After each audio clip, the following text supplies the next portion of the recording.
যিনি বলেন নবদ্বীপ প্রসাদ আমার প্রাণ গৌর সুন্দর, যিনি বলেন সচিমাকানন্দ দোলার বিষ্ণু পিয়াজি প্রাণ বল্লভ, যিনি বলেন আমার মা যশোদার প্রাণে গোপাল। লক্ষ্য করুন, আজকে বেরিয়ে অবসানকালে নদিয়ার মধ্যে নদিয়ার নাগরিকগণ সৌভাগ্যবতী সুরধনী গঙ্গার কিনারায় গিয়েছিলেন জল আনতে। সুরধনী গঙ্গার কিনারায় জল আনতে গিয়ে নদিয়ার একটি নাগরিক অপার নাগরিককে ডেকে ডেকে বললেন যে নাগরিক, আমি বেরিয়ে অবসানকালে সৌভাগ্যবতী সুরধনী গঙ্গার কিনারায় আমি জল আনতে গিয়েছিলাম। ওই সুরধনী গঙ্গার কিনারায় জল আনতে গিয়ে আমি একটা রূপের মানুষ দর্শন করলাম। নদিয়ার নাগরিক বললেন, আমাদের নদিয়ার ভাগ্যাকাশের তলদেশে তটভূমিতে এমন এক রূপবান পুরুষের অবতরী হয়েছে, যে সেই রূপবান পুরুষের রূপ ও মাধুর্যতা দর্শন করে আমার মধ্যে যা কিছু ছিল, আমার এই জীবন যৌবন মনোপ্রাণ আমি সবই কিছু সেই রূপের মানুষের চরণতলে অর্পণ করলাম। নদিয়ার মধ্যে নদিয়ার নাগরিক আরেক নাগরিক ডাকছে। তো নদিয়ার মধ্যে কি শুধু নাগরিক ছিল, কোনো নাগর ছিলেন না? এখানে কোনো নাগরিককে ডাকলেন না, শুধু নাগরিকই ডাকলেন। কেন না? নাগর হচ্ছে পুরুলিঙ্গ আর নাগরী হচ্ছে স্ত্রীলিঙ্গ, মানে পুরুষ কে?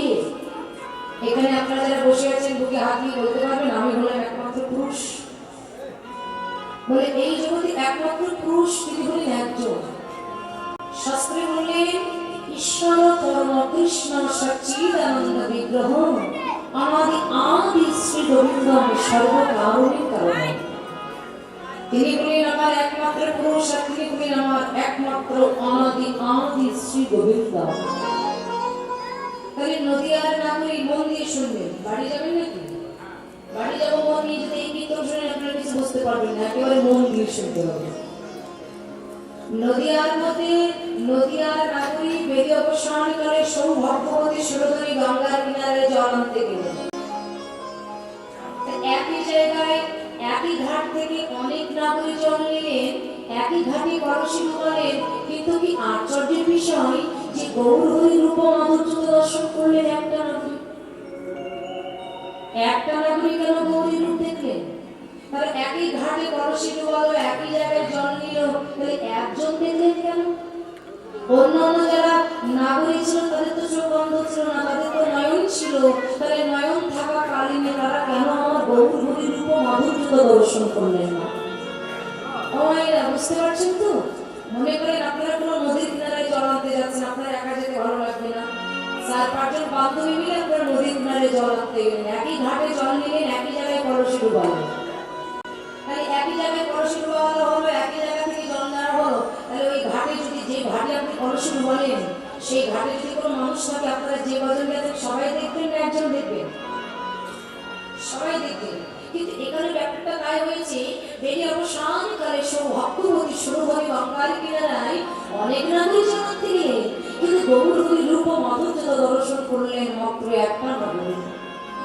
তাহলে অন্য যারা নাগরিক ছিল তারা তো অন্ধ ছিল না, তাদের নয়ন ছিল, তাহলে নয়ন থাকা কালীনে তারা কেন আমার গৌর হরি রূপ মাধুর্য দর্শন করলেন? এখানে বৈষ্ণব কবি সিদ্ধান্ত দিলেন, নয়ন থাকলে তো ভগবানকে দর্শন করা যাবে না, চোখ থাকলে তো ভগবানকে দেখা যায় না। আপনার আমার নয়ন আছে, আমরা কি ভগবানকে দর্শন করতে পারছি? পাচ্ছি না কেন? বলে সেই দেখার মতো নয়ন আমরা তৈরি করতে পারি না, তাই আমরা ভগবানকে দর্শন করতে পারছি। আগে আমাদের প্রত্যেকে জানতে হবে, যিনি নদিয়ার নাগরিক আমার গৌর হরি রূপ মাধুর্য দর্শন করলেন, আজকে তিনি তার কোন নয়ন দিয়ে আমার গৌরী রূপ দর্শন করেছেন? তিনি কোন নয়ন দিয়ে ভগবানকে দেখলেন? আপনারা আমাকে যে নয়ন দিয়ে দিচ্ছেন বা আমি আপনাদেরকে যে নয়ন দিয়ে দিচ্ছি, এই নয়ন দিয়ে কখনো কোনোদিন আমার ভগবানকে দর্শন করা যাবে না। আগে আমাদের প্রত্যেকে জানতে হবে যে আমাদের নয়ন কয়টা। আমরা এখানে অনেকে জানি যে আমাদের নয়ন কয়টা? 2টা না? কিন্তু দেখবেন আগেকার যুগে যখন ঠাকুরমা দিদিমা তাদের বাচ্চাদেরকে বই পড়াতেন, আগেদের কথা বলছি, এখনকার কথা নয়, বলতেন বাবা বলো তো 1 চন্দ্র, 2 পক্ষ, 3 নেত্র, ছয়ই ঋতু, সাতে সমুদ্র, আটে অষ্টবসু, নয়ে নবগ্রহ, দশে দিক। এই যে 1 থেকে 10 পর্যন্ত পাঠ পড়াতে এর ভিতরে অনেক কিছু আপনার বাচ্চা শিখতে পারবে। এখন কেমন ভাবে আমরা পড়াই? হ্যাঁ, এগুলো তো আমরা ভুলেই গেছি। এই জন্য আমাদের সনাতন ধর্মের ছেলে মেয়ে ওদের কাছে জিজ্ঞাসা করলে ওরা কিছু বলতে পারে না। এটাই তো লজ্জার ব্যাপার। আমরা সনাতন ধর্মের মানুষ, আমাদের ছেলে মেয়েরা কি করে আইবিএম পাস করবে, কি করে ইঞ্জিনিয়ার হবে, কি করে ডাক্তার হবে, কি করে স্কুলে চাকরি করবে, আমরা এই দিকে ব্যস্ত। কিন্তু সেই তার ভিতরে আমার এই চেতনা জ্ঞানটা আমাদের মধ্যে পিতা মাতা নাই যে আমার ছেলে মেয়ের ভিতরে একটু, আমি যে সনাতন ধর্মের মানুষ, এই ধর্ম সম্পর্কে আমার ছেলে মেয়ে একটু কিছু জানো।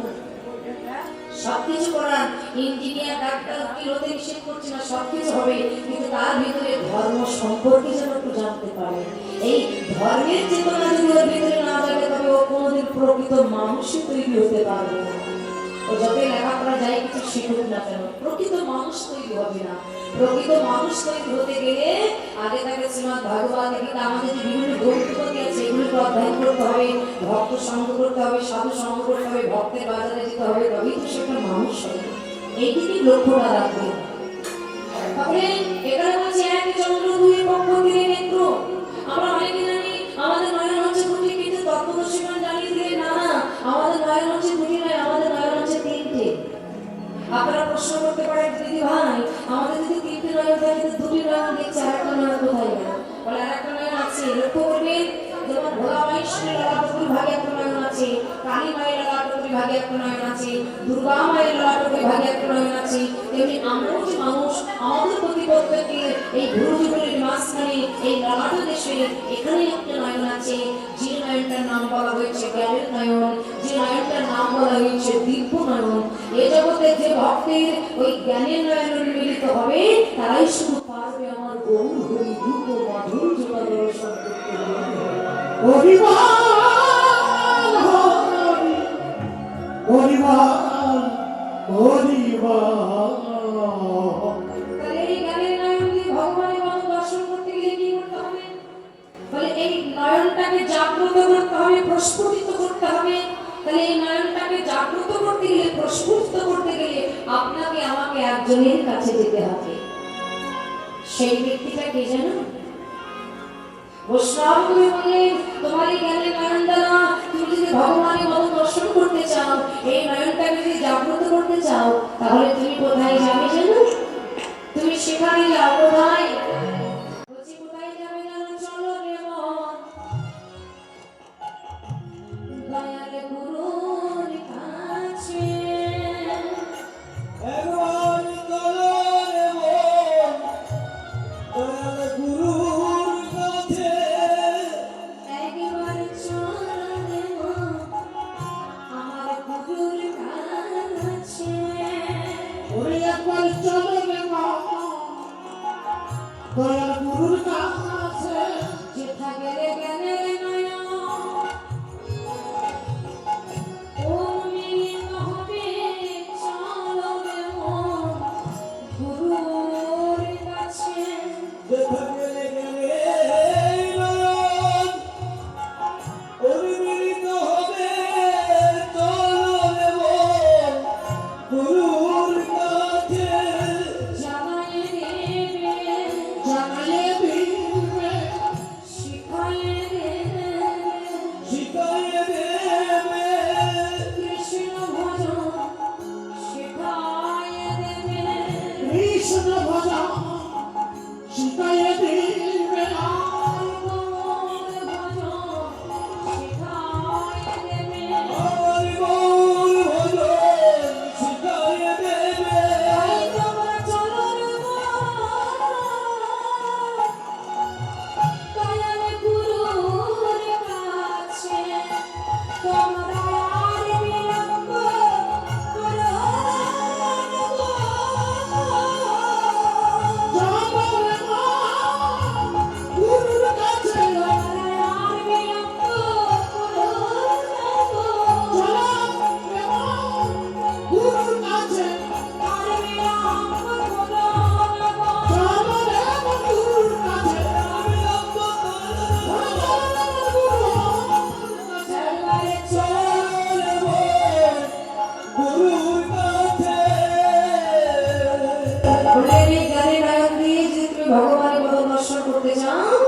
তাহলে সকাল সকাল তোমাকে একবার গুরু শরণাশ্রয় করতে হবে।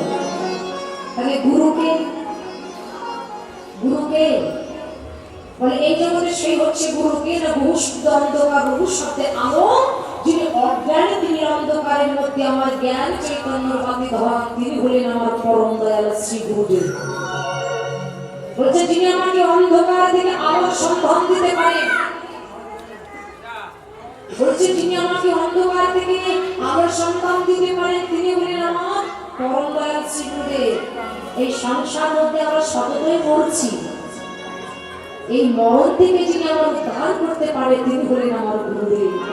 বললাম তার কারণ আছে, তত্ত্বদর্শীগণ জানিয়ে দিলেন এই সংসার যাতার মধ্যে তুমি সততই ঘুরছো, এই সংসার যাতার মধ্যে ঘুরতে ঘুরতে ওই খুঁটি স্বরূপ যদি কোনো শ্রী গুরুদেবের আতুর চরণ আশ্রয় করতে পারে, তাহলে যদি শ্রী গুরুদেবের আতুর চরণ আশ্রয় করে ওর ধরে বসে থাকতে পারে, তবে ওরা মরণের ভয় থাকে। এই জন্য আমাদের অজ্ঞান আধার অর্থাৎ আমার জ্ঞানের আলোটা দেখিয়ে দিতে পারে তিনি হলেন আমার গুরুদেব। এই জন্য আপনার আমার প্রত্যেকের কর্তব্য সকাল সকাল গুরু চরণ আশ্রয় করা। সকাল সকাল মানে কিন্তু আপনি রাত্রেবেলা ঘুমাবেন আর সকালবেলা ওই সময় কথা বলা হচ্ছে না। সকাল সকাল মানে হচ্ছে শিশুকাল। আমাদের প্রত্যেকের কর্তব্য শিশুকাল, শিশুকাল থেকে গুরুর চরণে আমাদের দেহটাকে অর্পণ করা। তাই নদিয়ার মধ্যে নদিয়ার নাগরিক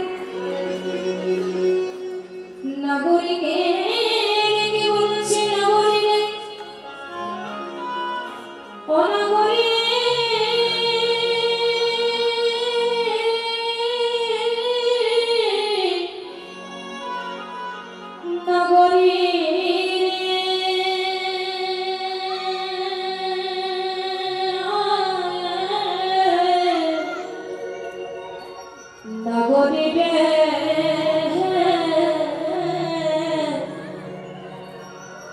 আমি জয় আনিতে গিয়ে আমি এমন রূপের মানুষ দর্শন করলাম,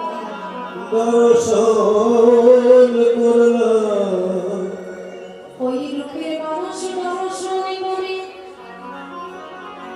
আমার জীবন যৌবনে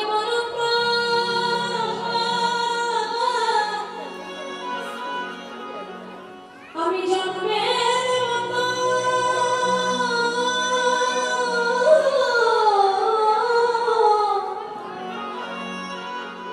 আমার জীবন যৌবন মন প্রাণ আমি জন্মের মতো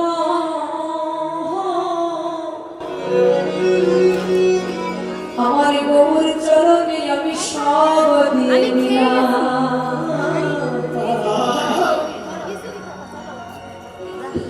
আমি যে নিজের বলতে কিছু রাখতে পারলাম না, বৈষ্ণব কবি পদকর্তা এক পাশে দাঁড়িয়ে বললেন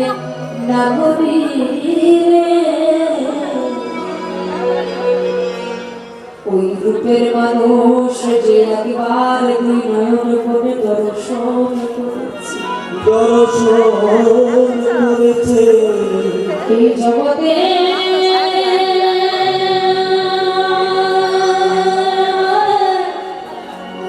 সেই ভক্ত নিজের বলতে কোনোদিন কোনো কিছু ধরে রাখতে পারে না, রেখেছে ধরে ওই রুজে দেখেছে এই দুই নয়ন করে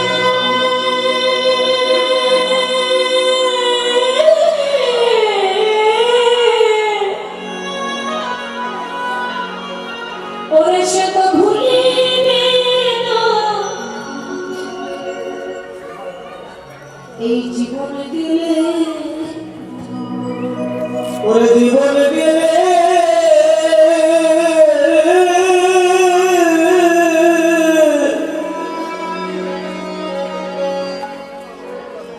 নগরী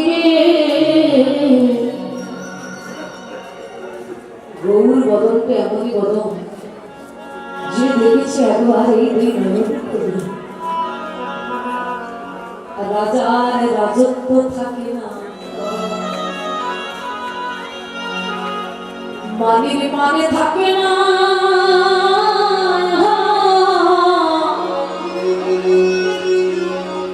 ওই ধনের প্রতি কোনো লোভ থাকে না। বলে আমার গৌর বদন যে একবার দুই নয়ন করে দর্শন করেছে,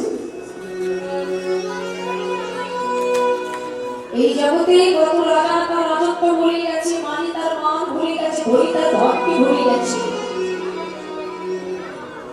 সকল কিছু পরিত্যাগ করে তারা ছিল জনমের মতো গৌর গোবিন্দের ভজনের পথে গৌর হরির রূপ দর্শন করেছিলেন স্বয়ং সারা একই গোসাই রঘুনাথ দাস, যিনি বীর পুত্র ছিলেন, জমিদার পুত্র ছিলেন, গোবর্ধন রাজার একমাত্র পুত্র ছিলেন রঘুনাথ দাস। আজকে তিনি জমিদারের পুত্র হয়ে সকল কিছু পরিত্যাগ করে এই গোবর্ধন রাজার পুত্র ছিল রঘুনাথ দাস। আর এই রঘুনাথ দাস যখন খুব ছোট ছিলেন, দেখুন এই গৌর ভুজঙ্গ যদি একবার কারো দর্শন করে জগতে তার কেমন অবস্থা হয়। বাচ্চাদের কি সাধারণত এই গৌর ভুজঙ্গ যার একটা দর্শন করে জগতে তার কেমন অবস্থা হয়। এই গোবর্ধন রাজার পুত্র রঘুনাথ দাস যখন খুবই ছোট, তখন আর পিতা মাতা কি করতো জানি, ওকে করে করে নিয়ে যেখানে ভাগবত পাঠ, যেখানে সাধু বৈষ্ণবের আগমন হতে, ওকে কোলে করে নিয়ে সেই জায়গাটায় যেতেন। আর এই রঘুনাথ দাস ছোটবেলা থেকে হরি কথা কৃষ্ণ কথা শুনতে শুনতে তার দেহটা হরিময় হয়ে গেছে। এই জন্য আমাদের প্রত্যেকটা পিতা মাতার কর্তব্য আমাদের সন্তান যখন ছোট থাকবে তাকে বৈষ্ণবের বাজারে নিয়ে যান।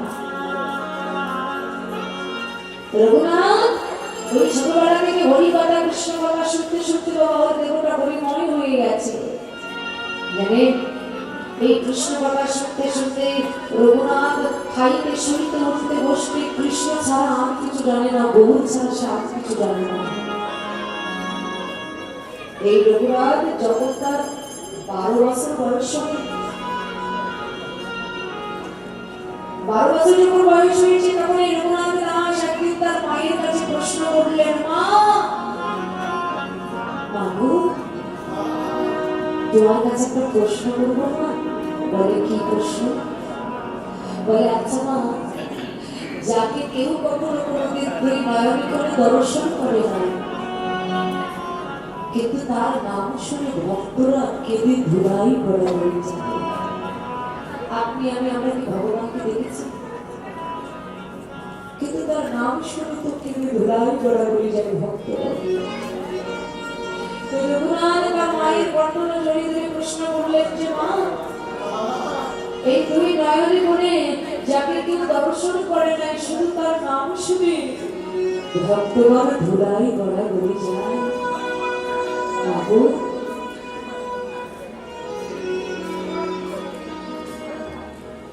বাবু যাকে কেউ দুই নয়নে করে দর্শন করে নাই, যার নাম শুনে ভক্তরা ধুলাই গড়া হয়ে যায়, তাই মা যার নাম শুনে ভক্ত ধুলাই গড়া হয়ে যায়, ও মা আমি যদি সেই মানুষটাকে একটু দর্শন করতে পারতাম। বাবু আমার মনে মনে সাধে জেগেছে, যাকে মানুষ দেখে না, নাম শুনে কেঁদে ধুলাই গড়া হয়ে যায়, যার মহিমা শুনে এক অঙ্গার এক ভক্তকে বুকের ভিতরে জমিয়ে ধরে। বাবা আমি যদি সেই মানুষটাকে একবার দর্শন করতে পারতাম, তাহলে আমি যে মানুষ করে জন্ম পেয়েছি, আমার জন্মটা সার্থক হয়ে যেত।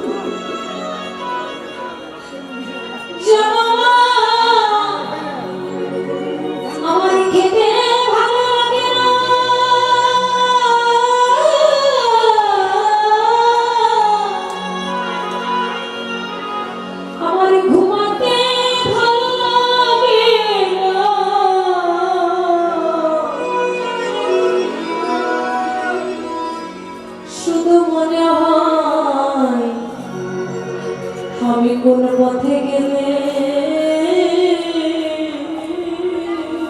হরিবল হরিবল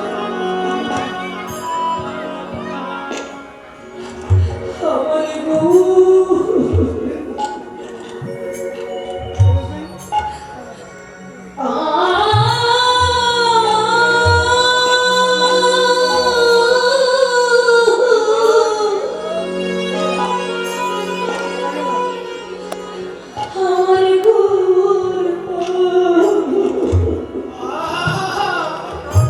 ওরে কোন পথে গেলে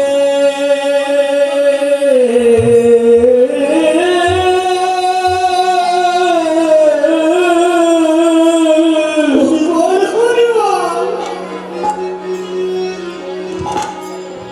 আমার গো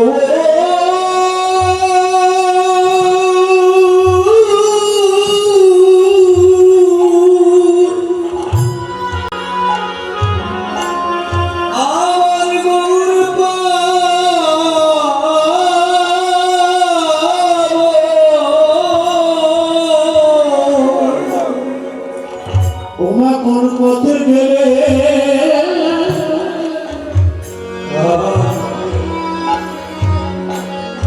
ওরে কোন পথে গেলে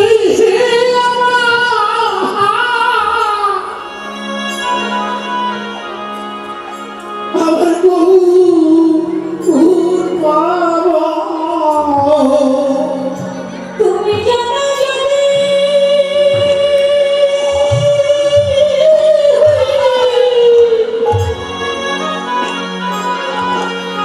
ওগো জানো যদি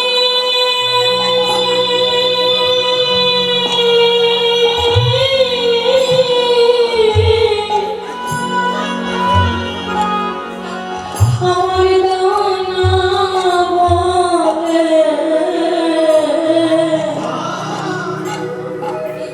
আমি করতে কোন পথে গেলে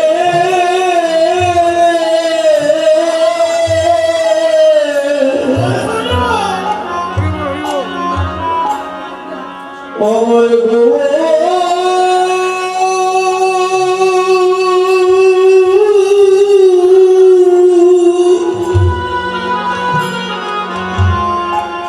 আমার গৌর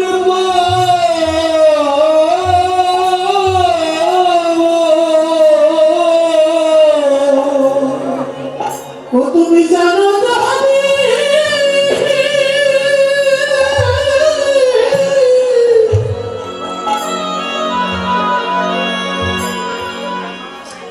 ও মা তুমি জানো জানি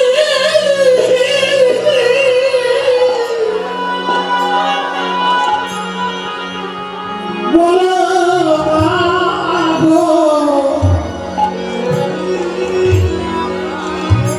আমি কোন পথে গেলে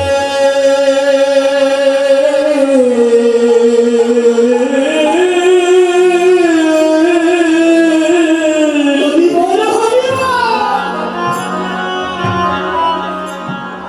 আমার গো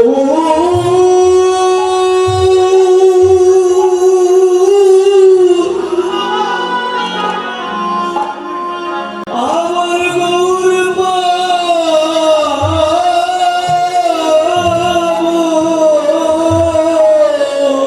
আমার এই ফাঁকা ঘরে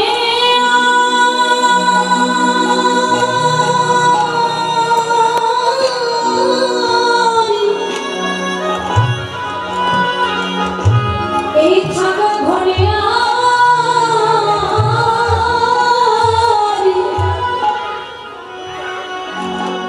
আরে মন বসে না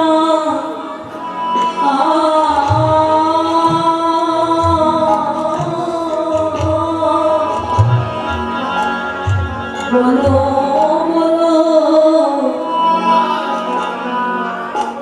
আমি কোন পথে গেলে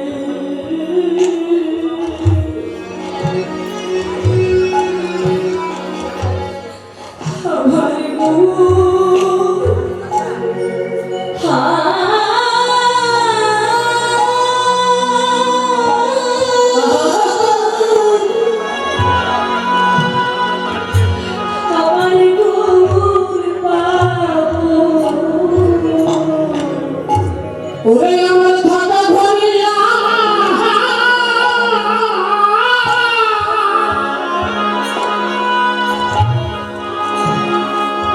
ওরে আমরা থাকা ঘরে না।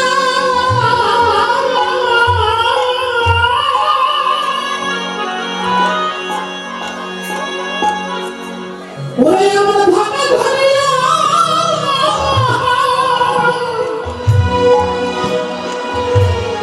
আর মন না আসে না।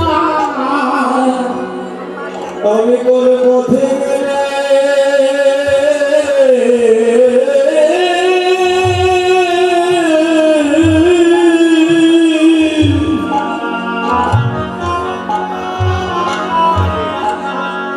আমার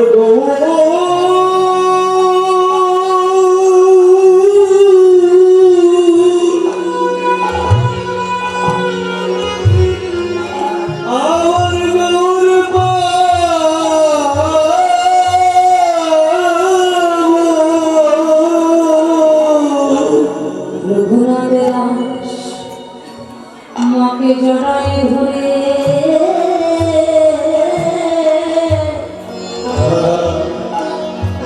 কেঁদে কেঁদে বলছে মা গো,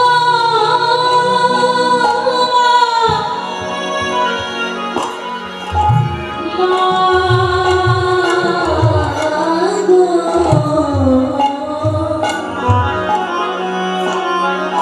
ও মা, যার নাম শুনে ভাবে প্রেমে বিমূঢ় হয়ে এক ভক্ত আর এক ভক্তকে বুকে জড়িয়ে ধরে, মাগো আমার মনে বড় সাথে জেগেছে, আমি যদি সেই মানুষটাকে একবার আমার বাহিনী দর্শন করতে পারতাম। জানো না, তাকে দেখবার বড় সাথে জেগেছে আমার। জানো না, আমার খেতে ভালো লাগে না, আমার ঘুমাতে ভালো লাগে না, আমার কোনো কিছু করতে ভালো লাগে না, শুধু মনে হয় আমি গৌর গৌর বলে শুধু নয়নে চলে বসে। আমার শুধু মনে হয় আমি কৃষ্ণ কৃষ্ণ বলে আমি সদাই সর্বদাই যদি আমি একটু কাঁদতে পারি তাহলে আমার ভালো লাগে। রঘুনাথের কথা শ্রবণ করে রঘুনাথের মা মনে মনে চিন্তা করলে, দেখি আমার সন্তান কি কথা বলছে, ওই গোবর ভোজাঙ্গ একবার যার দর্শন করে তাকে তো আর ঘরে ধরে রাখতে চাই না। রঘুনাথ দাস যখন যৌবনে পদার্পণ করলেন, যখন যৌবনে পদার্পণ করেছে, রঘুনাথের পিতা রঘুনাথের ভাব দেখে মনে মনে চিন্তা করলেন, আমার ছেলে যেমন করছে পাগলের মতো হয়ে যাচ্ছে, দিন দিন শুধু কৃষ্ণ বলেই কাঁদে, গৌর বলে কাঁদে, কিন্তু রঘুনাথ তো আমার একটা মাত্র পুত্র। এই রঘুনাথ যদি আমাকে ছেড়ে চলে যায়, কেননা এই কৃষ্ণকে যারা কাঁদে তাদের আর ঘরে ধরে রাখতে পারে না, এই গৌর বলে যারা কাঁদে তাদের আর ঘরের মধ্যে ধরে রাখা যায় না। রাখা গিয়েছিল ঠাকুর নরোত্তম দাস ঠাকুর, রাজশাহী খেতারি, যার পিতার কোটি কোটি টাকার সম্পদ, আপনারা এখন গেলে দর্শন করতে পারবেন, বাস্তব প্রমাণ। তাকে কি ধরে রাখা গিয়েছিল? সবকিছু ত্যাগ করে গৌর গোবিন্দের ভজনের পথে দেহটাকে তিনি অর্পণ করে দিলেন। তিনি জগৎকে জানিয়ে দিলেন, বিষয় বাসনার মধ্যে থাকলে কোনোদিন গৌর প্রেম কৃষ্ণ প্রেম তোমরা খুঁজে পাবে না। যদি তাকে পেতে চাও সবকিছু পরিত্যাগ করে গৌর গোবিন্দের ভজনের পথে এই দেহটাকে তোমরা নিবেদন করে দাও। রঘুনাথের পিতা মনে মনে চিন্তা করলেন, আমার একটা মাত্র পুত্র যদি গৌর বলে কাঁদতে কাঁদতে আমাকে ছেড়ে চলে যায়, তাহলে আমি যখন বৃদ্ধ হয়ে যাবো তখন আমাকে কে দেখবে, আমার মুখোমুখি কে করবে? গ্রামের লোকের কাছে বিচার দিলেন, তোমরা একটু বলে দাও আমি কি করবো, আমার ছেলে তো শুধু গৌর বলে কাঁদে, আমাকে কিছু বলো, আমি কি করবো? দেখবেন ছেলে পেলে যখন যৌবনে পদার্পণ করে, আমরা অনেকে মনে করি এর মনে হয় বিবাহ দিলে ঠিক হয়ে যাবে। গ্রামের লোক বললেন রাজামশাই একটা কাজ করুন, আপনার ছেলেকে বিবাহ দিয়ে দিলেন। রঘুনাথের সাথে কোনো কিছু না বলে জোর করে রঘুনাথকে বিবাহ দিয়ে দিলেন। আর যেটা বিবাহ দিয়েছে, বিবাহ দেওয়ার পরের দিন যেদিন কাল রাত, ওই কাল রাত্রে গোবর্ধন রাজা তার বৌমাকে ডাকলেন, বৌমা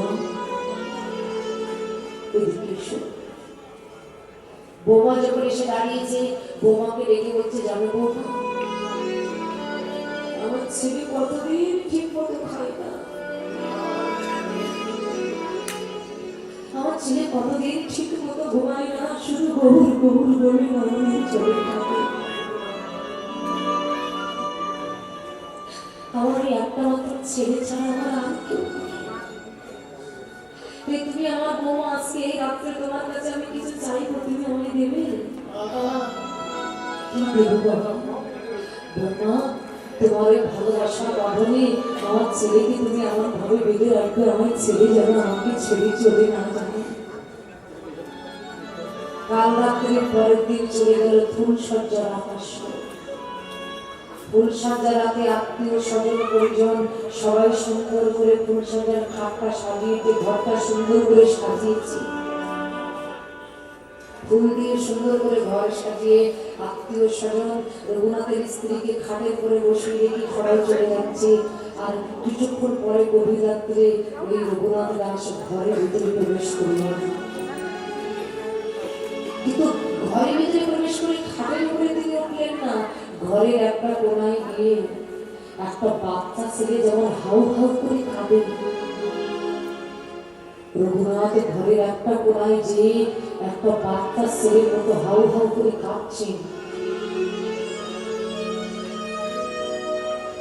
রঘুনাথের স্ত্রী খাট থেকে নেমে এসে স্বামীকে বলছে, স্বামী কি হয়েছে? আমাকে দেখে কি তোমার পছন্দ হয় নাকি এই বিবাহিতে তোমার কোনো মত ছিল না? আমি কোনো অপরাধ করেছি তোমার চরণে? কি হয়েছে আমাকে বলবে, তুমি কেন কাঁদছো? রঘুনাথ নয়নের জলে কাঁদছে আর তার স্ত্রীকে দেখে বলছে, সরজ,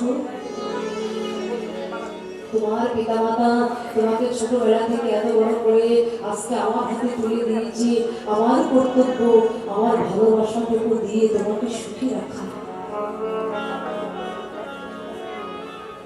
কিন্তু তোমাকে আমি কি দেব?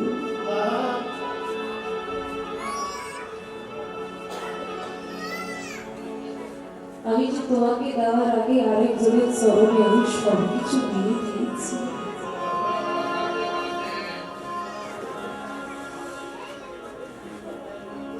তোমাকে দেওয়ার মধ্যে খাওয়ার কিছু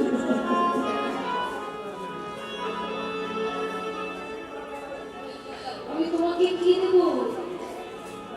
আমার এই জীবন যৌবন প্রাণ আমি যে সবই কিছু আমার গৌর চরণে শুকিয়ে দিয়েছি।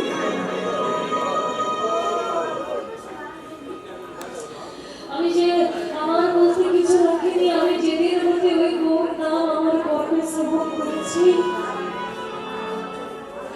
সেদিন হতে আমার এই জীবন যৌবন মনে প্রাণ আমি সব কিছু গৌর চরণে শুকিয়ে দিয়েছি।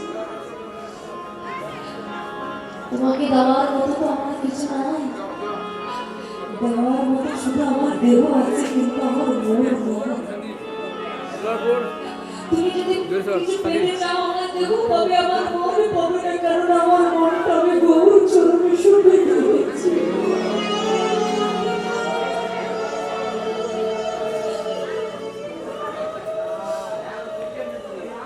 রঘুনাথের স্ত্রী রঘুনাথের কথা শ্রবণ করে বললেন, স্বামী, আমি তোমার মন যদি না পাই, তোমার দেহ নিয়ে আমি কি করতে পারি? বলছে, সরজ, এই জগতে তুমি এ সম্পর্কে আমার কি ভালো জানো? বলে, তুমি আমার বউ নাও, তুমি আমার স্ত্রীও নাও, তুমি হও আমার সহধর্মিণী। আর এই জগতে সহধর্মিণীর কর্তব্য কি জানো? এই জগতে সহধর্মিণীর কর্তব্য তার স্বামীকে, স্বামী যদি অসৎ পথে যায়, স্বামী যদি মদ্যপান করে, স্বামী যদি ডাকাতি করে, স্বামী যদি অসৎ কর্ম করে, তবে সেই সাবধানীর কর্তব্য সেখান থেকে স্বামীকে তুলে নিয়ে এসে তার স্বামীকে ধর্মের পথে সাহায্য করা, আর এটাই হচ্ছে সাবধানীর কর্তব্য। তাই তুমি সম্পর্কে আমার সহধর্মিনী, তবে তোমার কর্তব্য কি জানো? তোমার কর্তব্য হচ্ছে আমাকে ধর্মের পথে সাহায্য করা। আজকে এই ফুলসজ্জা রাত প্রত্যেকটা ছেলে মেয়ের জীবনে একটা স্মরণীয় রাত, একটা বিশেষ রাত। এই রাতে তোমার কাছে একটা জিনিস চাই, বলতে যে আমি দেবী কি চাও স্বামী? বলে আমি তোমার কাছে এই বস্তু চাই, তুমি কি পারবে না আমার হাতটা ধরে এই রাতে গৌর গোবিন্দের পথে আমাকে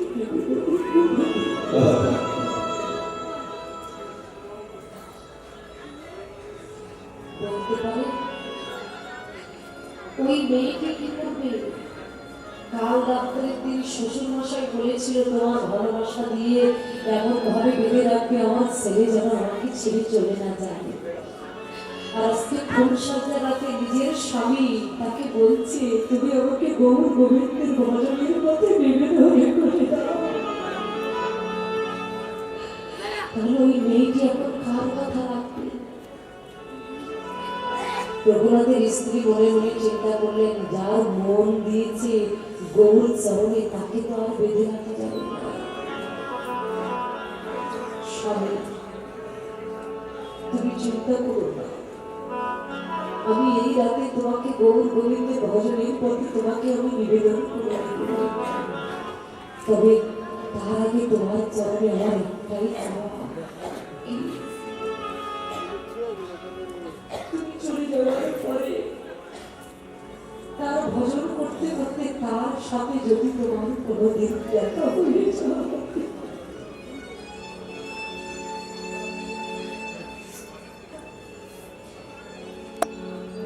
সেই প্রভুর সাথে যদি তোমার কখনো কোনোদিন দেখা হয়, তুমি যেন তাকে পেয়ে যেন তুমি আমার কথাটা ভুলে যেও না। তার সাথে যদি তোমার কোনোদিন দেখা হয়, তুমি তাকে বলবে আমি তাকে ভুলি। তুমি আমার হয়ে তাকে তার চরণে জানিয়ে দেবে, যেদিন এই ভবের মায়া পরিত্যাগ করে আমি ভব নদীর কিনারে গিয়ে যাবো।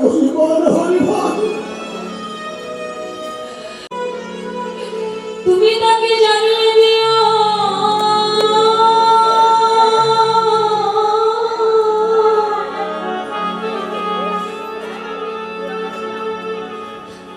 ওই ভব নদীর কিনারে গিয়ে আমার প্রাণ যেদিন দাঁড়াইবে,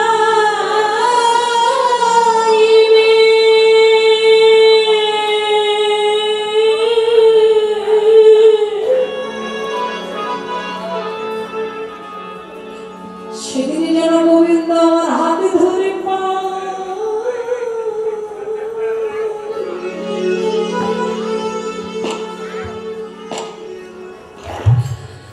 পারি কোনে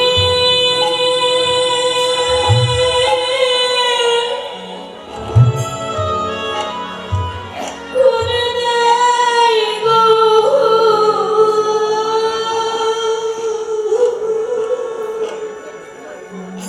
সেদিন আমার হাত ধরে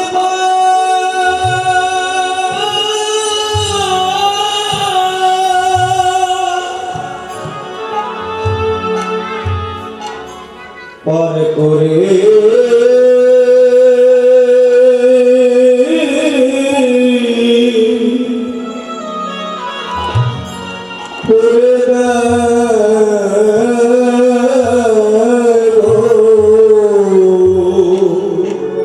যেদিন ভব নদীর কিনারে গিয়ে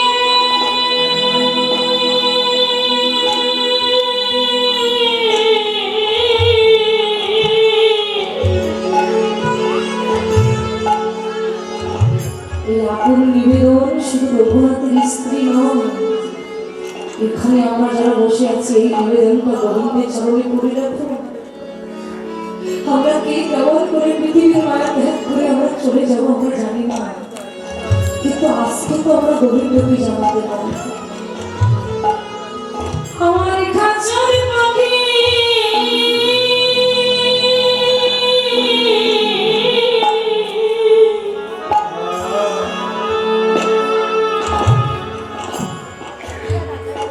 যেদিন নদীর কিনারে গিয়ে দাঁড়াইবে,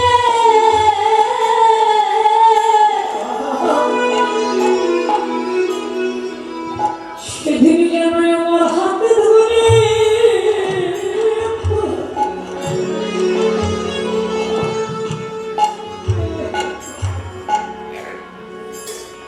পরে করে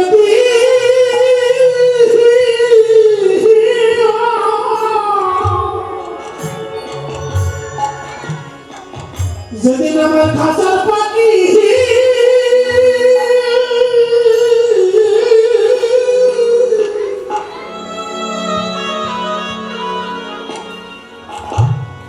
ওরে আমার প্রাণ পাখি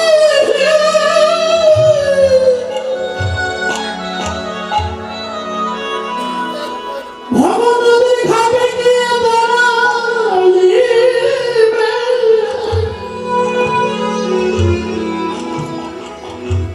আমার হাত ধরে পা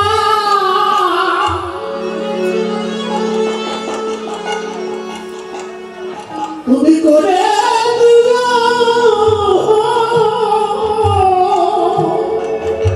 যেদিনে ভবে মায়া ছেড়ে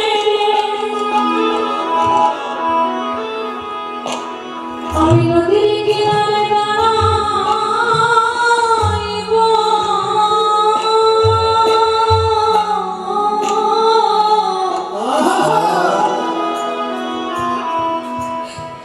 গোবিন্দ আমার হাতে ধরে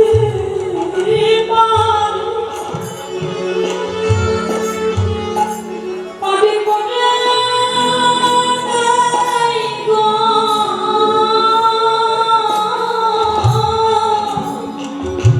ওরে যেদিন ভবের মায়া ছেড়ে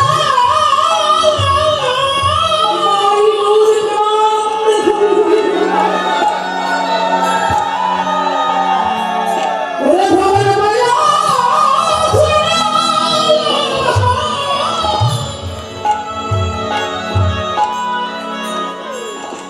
পানি ভাটায় গিয়ে দাঁড়াইব,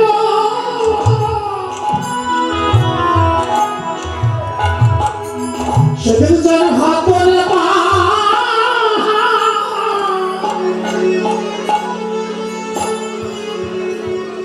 করে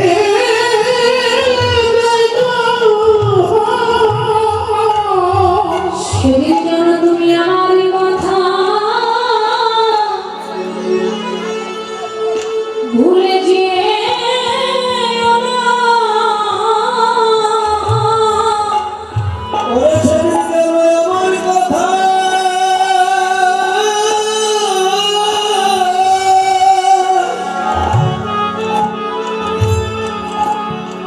বলে দে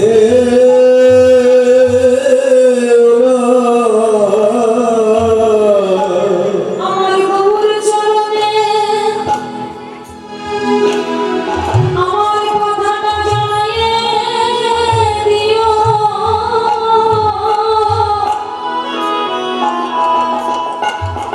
তুমি জানো আমার কথা, তুমি ভুলে যেও না। ওরে আমার গৌর চরণে,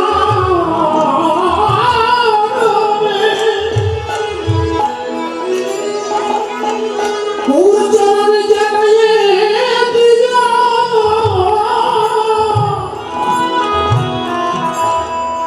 সেদিন যেন আমার কথা তুমি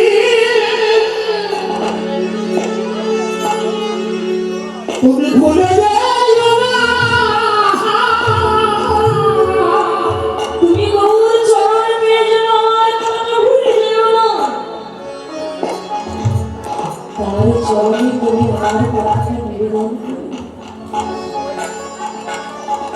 রাধে রঘুনাথ দাস সেই দিন যেদিন হতে গৌর ভুজঙ্গতার দর্শন করলেন,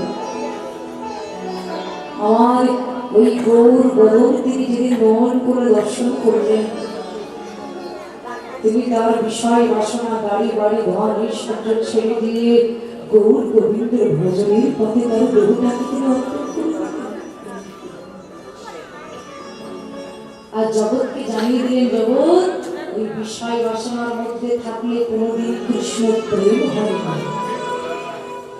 ধন সম্পদের মধ্যে থাকলে কি কোনো প্রেম আসে? ওখানে আসে শুধু ঐশ্বর্যের গন্ধ, ওখানে কোনো মাধুর্যের গন্ধ নয়। আমি যেমন সবকিছু পরিত্যাগ করে গৌর গোবিন্দের ভজনের পথে আমি যেমন আমার এই দেহটাকে নিবেদন করে দিয়েছি, তোমরাও যদি পারো কিছু অন্তত না পারো তোমাদের সুন্দর মনটা গৌর গোবিন্দের আকুল চরণে নিবেদন করে দিও। তাই গৌর বদনটা এমন বদন, এই জগতে একবার যে দেখেছি বাবা সেই জনমের মতো পাগল হয়ে গেছে। রাজা রাজত্ব ভুলে গেছে, মানি মা ভুলে গেছে, ধনী ধন ভুলে গেছে, তাদের কোনো কিছুর প্রতি লোক লালসা থাকে না। সবই কিছু ছেড়ে তারা চিরজনমের মতো পাগল হয়ে যাচ্ছে। এই জন্য নদীয়ার এক নাগরিক অন্য নাগরিককে দর্শন করে বললেন, আমি গৌর বদন দর্শন করে আমার এই জীবন যৌবন মন প্রাণ আমি সবই কিছু গৌর চরণে অর্পণ করলাম। কিন্তু গৌর হয়ে কি তুলনা করলেন কার সাথে? দেখো, নবদ্বীপের প্রথমত বিষ্ণুপ্রিয়া তিনি গৌরী রূপ দর্শন করলেন। বিষ্ণুপ্রিয়ার এক সখী যার নাম হলো কাঞ্চনা। কাঞ্চনা তিনি বলছি আমি তুলনা দিতে পারি, আর বিষ্ণুপ্রিয়া বললেন এ জগতে কোনো কিছুর সাথে আমার গৌর হয়ে তুলনা হয় না। বুঝছি কোনো কিছুর সাথে আমার গৌর তুলনা হয় না।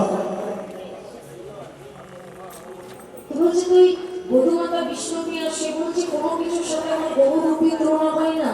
আর বিষ্ণুপ্রিয়ার সখী যার নাম হলো কাঞ্চনা, সে বলছে তুলনা হয়, আমি তুলনা দিতে পারি, কিন্তু বিষ্ণুপ্রিয়া বললেন কারোর সাথে আমার গৌরী তুলনা হবে না। কাঞ্চনা বলছে কেন? দামিনী দাম দমন রুচি দর্শনে দৃঢ় দররূপদা। বললেন দামিনী দাম, এখানে দামিনী শব্দের অর্থ হচ্ছে বিদ্যুৎ, আর দাম শব্দের অর্থ হচ্ছে মালা। দেখবেন দাদা, আকাশের বুক চিরে যখন বিদ্যুৎ চমকায়, সেই বিদ্যুতের এত জ্যোতি, এত শোভা, এত মাধুর্যতা যে আকাশের বিদ্যুতের দিকে কিন্তু নিজে নয়ন দিয়ে দেখা যায় না।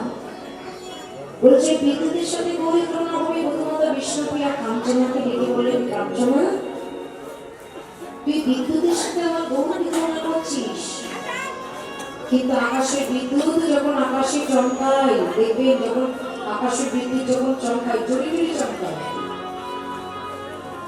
আর বিদ্যুৎ যখন জোরে জোরে চমকায়, ওই বিদ্যুতের চমকানি শুনলে তখন কিন্তু আমাদের ভিতরে ভয় হয়। কি গো, ভয় হয় না? বিদ্যুৎ যখন চমকায় তখন আমাদের ভয় লাগে না? বলছে আকাশের বিদ্যুৎ যখন চমকায়, ওই বিদ্যুৎ চমকালে জগতের মানুষের ভয় হয়। কিন্তু ওই বিদ্যুৎ একবার এখানে চমকায়, একবার ওখানে চমকায়, ওই বিদ্যুৎ কিন্তু স্থির নয়, বিদ্যুৎ হতে চঞ্চল। কিন্তু এখানে যে বিদ্যুতের কথা বলা হয়েছে আমার গৌরূপ বিদ্যুৎ, যদি কোনো ভক্ত একবার তার হৃদয় আকাশে ধারণ করতে পারে, এ জগতে তার কোনো ভয় থাকে না। লক্ষ্য করুন এইদিকে, আপনারা কি বাড়ি যাবেন? আনাঘুষি করছে, যে যাবার সে চলে যাবে। লক্ষ্য করুন, বলছে এই গৌরব বিদ্যুৎ যে আকাশে একবার যদি উদয় হয়, তাহলে জাগতিক জগতের বিদ্যুৎ চমকালে তার ভয় হয়। আর আমার গৌর যদি কোনো জীবের হৃদয় আকাশে একবার উদিত হয়ে যায়, তার কোনো ভয় থাকে না, তার সকল ভয় দূরীভূত হয়ে যায়।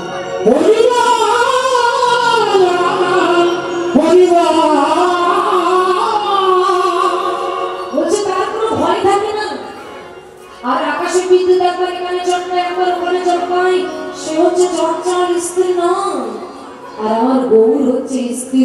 আমার গৌরকে যদি কেউ একবার ধরার মতো ধরতে পারে, আমার গৌর বিদ্যুৎকে যদি কেউ একবার বাধার মতো বাঁধতে পারে, আমার গৌর হরি সেই ভক্তকে ছেড়ে কখনো কোনোদিন চলে যাবে না। তাই হরি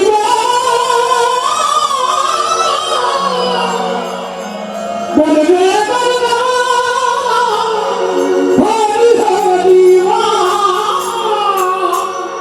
তাই বধূমাতা বিষ্ণুকে কাঞ্চনাকে ডেকে ডেকে বলছে, কাঞ্চনা আমি কি দেখলাম? আমি সুরধরি গঙ্গার কিনারে যখন জল আনতে গেলাম, তখন আমি কি দেখলাম জানিস? আহা, আমি যখন জল নিলাম, হঠাৎ করে তাকিয়ে দেখলাম কে যেন হরিবোল বলে চিৎকার করে উঠলেন। আর যে না হরিবোল বলে চিৎকার করে উঠেছে, ওই চিৎকারের ধ্বনি শ্রবণ করে আমার কি হলো জানিস? আমার কাকেরা কালসী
সুরধরি গঙ্গার জল আনিতে গিয়ে কাকের কলসি ভেসে গেল।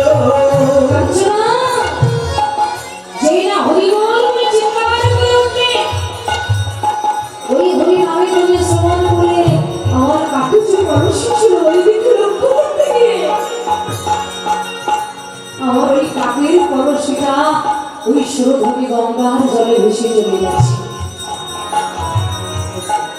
আর যেই আমার কাকের কলসি ভেসে গেছে, আমি খালি কলসিটা চলে গেল, আমি খালি হাতে ঘরে চলে এলাম। এমন সময় আমার মা আমার কাছে এসে জিজ্ঞাসা করছে, বিষ্ণুপ্রিয়া, আরে তুই তো গিয়েছিলি জল আনতে, কলসি নিয়ে গিয়েছিলি, তোর কলসি কোথায়? বলছে আমি তো বলতে পারছি না, আমার মায়ের কাছে তো আমি আমার মনের কথাটা বলতে পারছি না। আমি যার নাম শুনে, যাকে দেখে আমি পাগল হয়ে গেলাম, আমি মায়ের কাছে কি করে বলবো? আমার মা তো আমাকে বলছে, তুই নিয়ে গেলি একটা কলসি, আর কলসিটা তুই ভাসিয়ে রেখে এসেছিস। হ্যাঁ, কলসি কোথায়? আমার মা তো জানে না এই জগতের কলসি আমি ভাসিয়ে দিয়েছি। ভাসিয়ে দিয়েছে আমার মা তো জানে না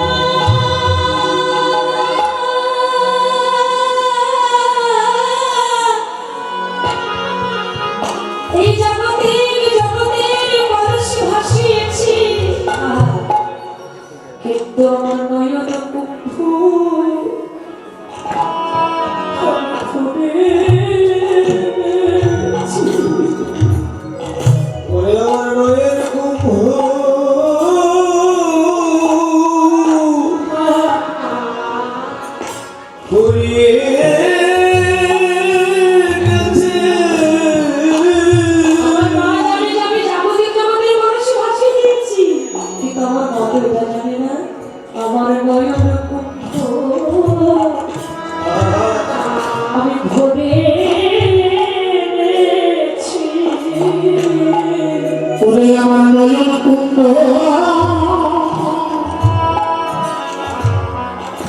আমি ভরে এনেছি আমার গৌর ব্রহ্ম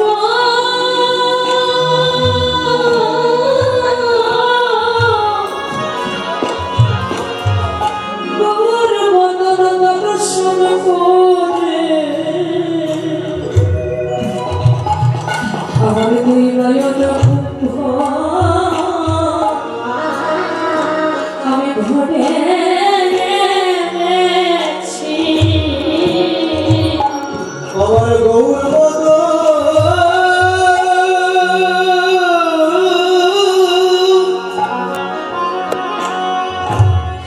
গৌরবদ দর্শন করে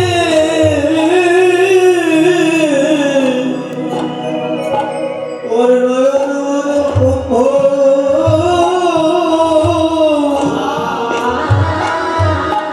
আমি ভরে এনেছি।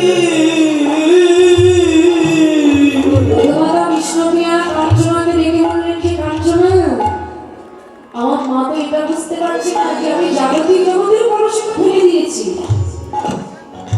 কিন্তু আমার দুই নয়ন তো আমি ভরে দিয়েছি। আমার মা তো এটা বুঝলো না।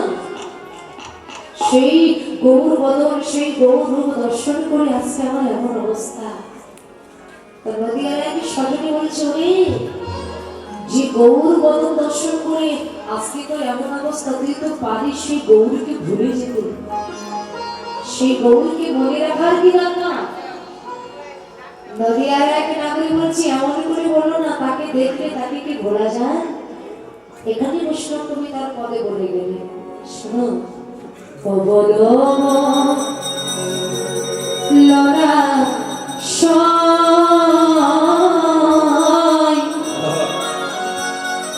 তা বলিও পদে পদে ও গৌরব ললাশয় না বলিও মোরে মোরে গো গৌরঙ্গ সাদের ছাড়িতে নামিব গৌরঙ্গ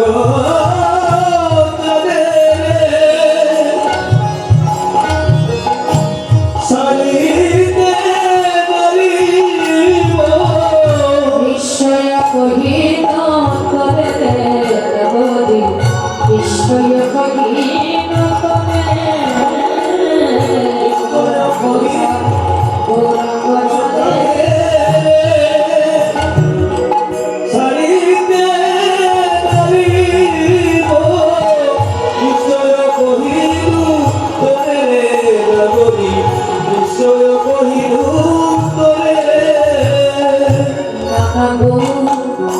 ছাড়তে পারব না তোরে গৌর ছাড়তে পারবো না সব তোরা যে যাই বলি সে তাই বল না, আমার গৌর ছাড়তে পারব না তোরে যেতে বলিস সে তাই বলে না, গৌর ছাড়তে পারবো না সব নিশ্চয় কহিল তবে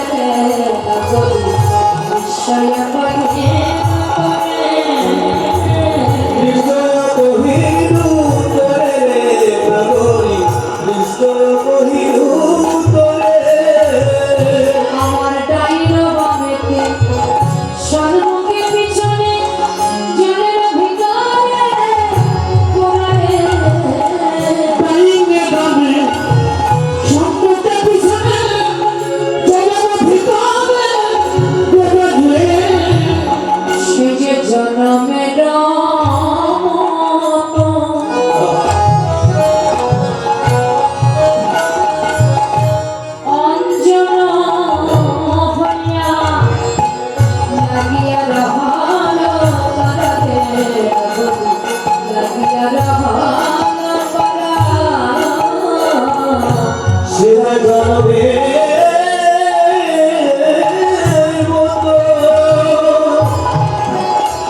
আমি যেই মনে করি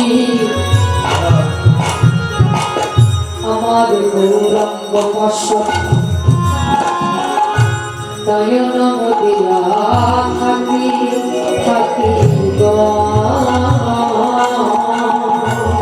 আমি যেই মনে করি গৌরব বসরি আমি নয়ন মুদিয়া থাকি থাকি গো আমি মায়ের মধ্যে তোমাকে যাবো কি হয় ওই সোনার মরা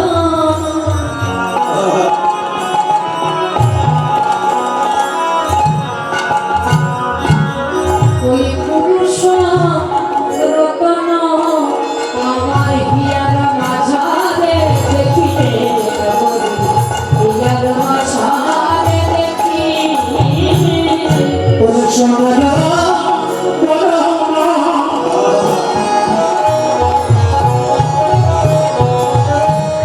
ওরে পুরুষা রতনা হিয়ার মাঝারে দেখিল না গরি হিয়ার মাঝারে দেখিলি যখন তোরাও দেখিবি তখনই ভুলিবি আমার মতন হবি না মনে তোরাও দেখিবি তখন ভুলবি আমার মতো হবিল না গরি আহার জনমের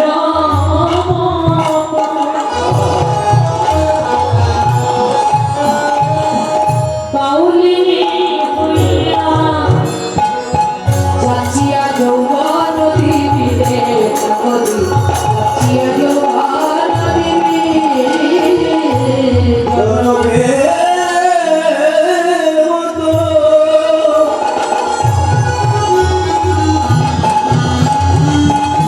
মৌলিনী হইয়া রাখিয়া দেবর দিবিরে নগরী রাখিয়া দেবর দিবি তোরাও কেঁদে কেঁদে বেড়াইবি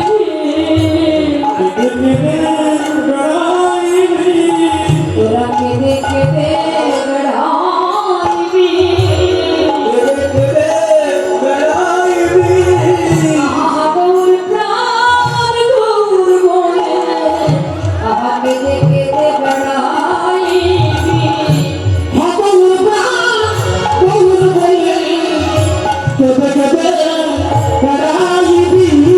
ময়না নদিয়া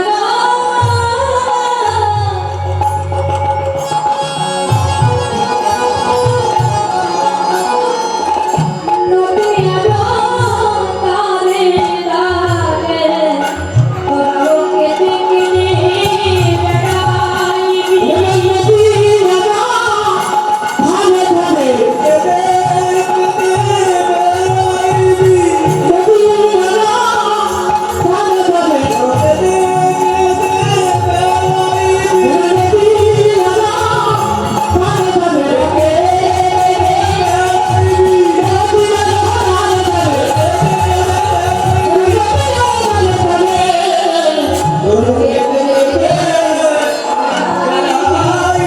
চাচিয়া যৌবন